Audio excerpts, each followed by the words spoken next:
Sunday, April 2nd here in southern Ontario, Canada. So I've been following, the Mass Casualty Commission final report came in. That's regarding Canada's largest mass shooting in Nova Scotia 3 years ago. Now, some background, he was a denturist and he went off the rails big time. He'd had lots of interaction with the police. And in fact, there were 3 police reports that stated that the police knew he had the 4 illegal guns that he had smuggled into Canada across the border from the US. No one refutes this. Either the 3 police reports, the previous police interactions with him, that he was in possession of these guns. He had no licenses, had not even applied, in fact. Okay?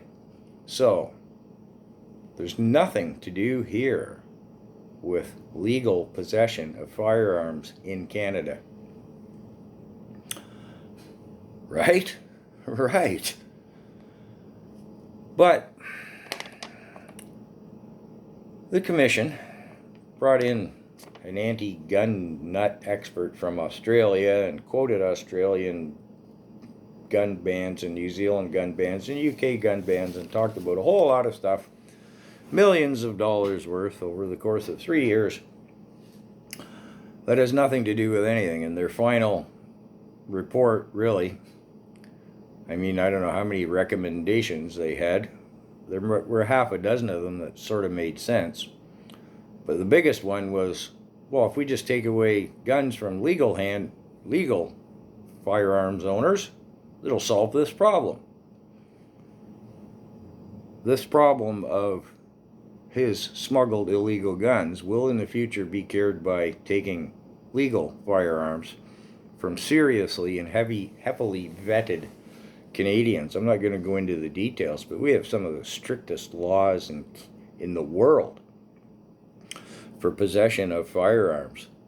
And under our Bill of Rights, we have the right to own them. But the Liberal government, well, there's a term creeping into our lexicon, reload. Paul Rouleau, Trudeau's uncle-in-law, who chaired the inquiry into the enactment of the Emergencies Act, and at the end, despite all of the evidence, said, no, Trudeau's hair's good. Hence the term reload. So the Mass Casualty Commission's final report, we've been reload again. And yet Trudeau and his minions whine about, well, we don't understand why people are losing faith in us and in the government and in the institutions of democracy. Yeah, okay. Yeah, enough said.